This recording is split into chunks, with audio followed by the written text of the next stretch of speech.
How are you, Poncho?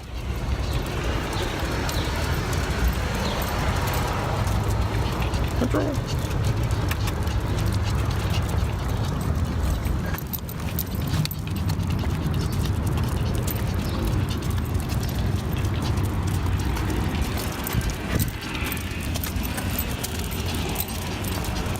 Hey guys, this is Jesse with Canine Perspective, back with another Monday morning vlog. I'm trying to do this quickly because I left early and I'm trying to beat the school rush.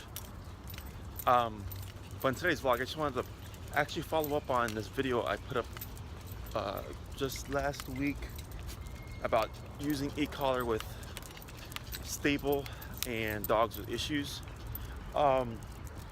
So what makes my line of work tricky is that you never really know how the dog's going to react with the remote. You know, like the video Ernest, he's actually a super friendly dog, loves people, but when you put him under pressure, that's when you start to see the not so good side about him. And if you're not careful, he will bite you. And I got very lucky in the instances that I worked with him without a muzzle or without the bite suit, that he actually didn't get me, and he did try. He actually bit me through two muzzles. He had a mesh muzzle and he had a Baskerville muzzle, and he still bit me through the two of them. So it can be very tricky, very dangerous. But that's why when I do my behavior work, I need to be able to do what I need to do. Otherwise, let me get out of the flare here. Otherwise, we make no progress. Yeah. And we don't get to where we need to go. The other thing is that most dogs have some kind of issue that needs to be worked through. And even if the dog's super friendly and not aggressive, not reactive, and you know they don't react towards the leash when I'm training them, like Nova, you can see like they'll start shaking, they'll get stressed, they'll get anxiety, things like that. So it'll bring out kind of underlying issues that the dog may have. But it's part of the process. Sooner or later, all that stuff goes away, and then you have a nice, happy dog that's off leash trained. But a lot of people get turned off because they see that, or they think the dog is scared or something like that. It's not that they're scared, they're unsure. You gotta understand that the feeling of the collar is not natural to dogs. So it does take a bit for them to get over it. And in order for me to build solid, reliable obedience that the dog is going to perform, no matter the context, we can't play with low numbers all the time. And you know, there's different theories to the approach of electronic collar. A lot of trainers say train low, and then when you need to, you just raise it up for a correction or something. But I feel like you always have to go high at some point with the dog, and it never really goes away. Whereas I was trained to work high enough that the dog is motivated to move so quickly that you don't have to press the button anymore, and that you create a sense of urgency that even in a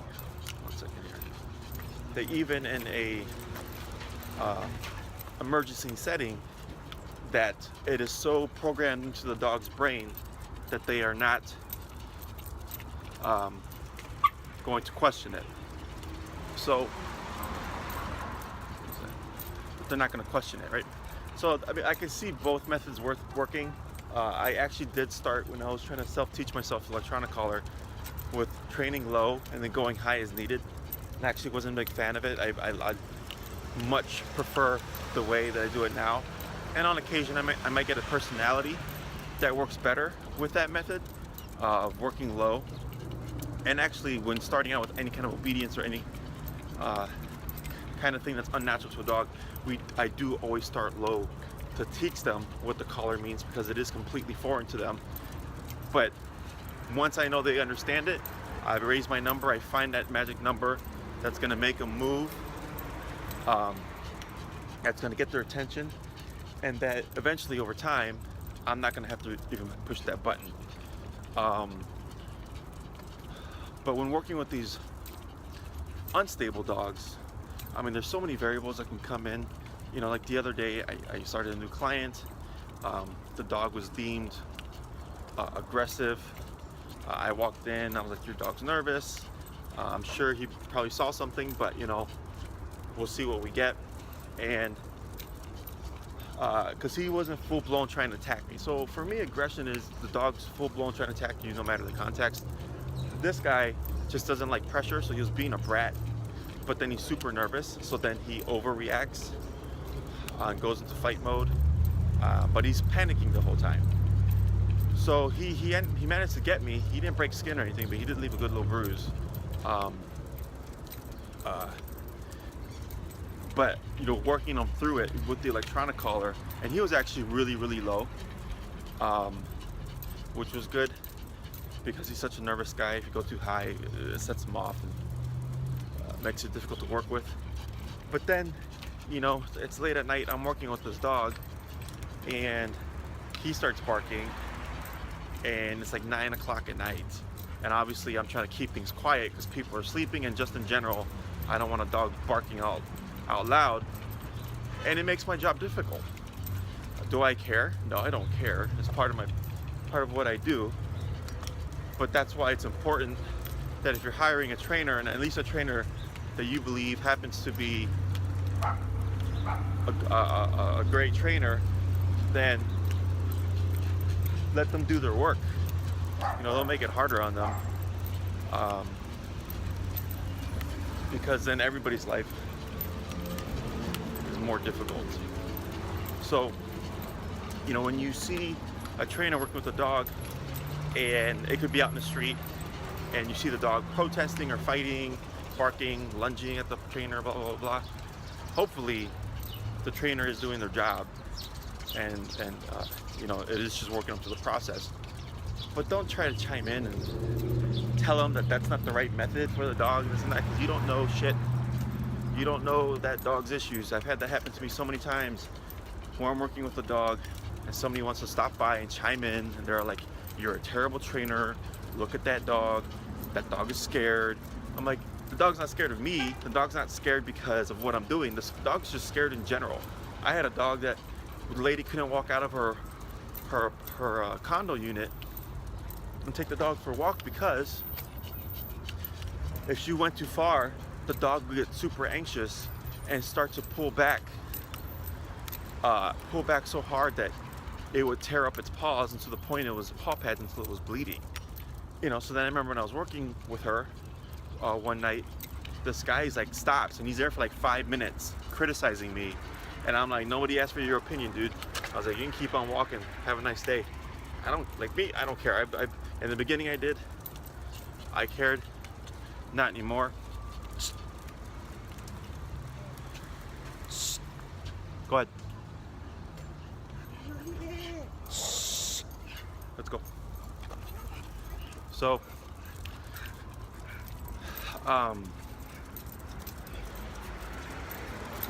yeah, I don't care. In the beginning I tried to be polite about stuff. That's why I'm a jackass now. I just say it how it is. I'm not polite to people. I had another incident where some lady threatened to call the cops on us because we're trying to work with this dog and its reactivity. And I'm like, we can only work with dogs if there's dogs. Like, I unfortunately didn't have any access to mine.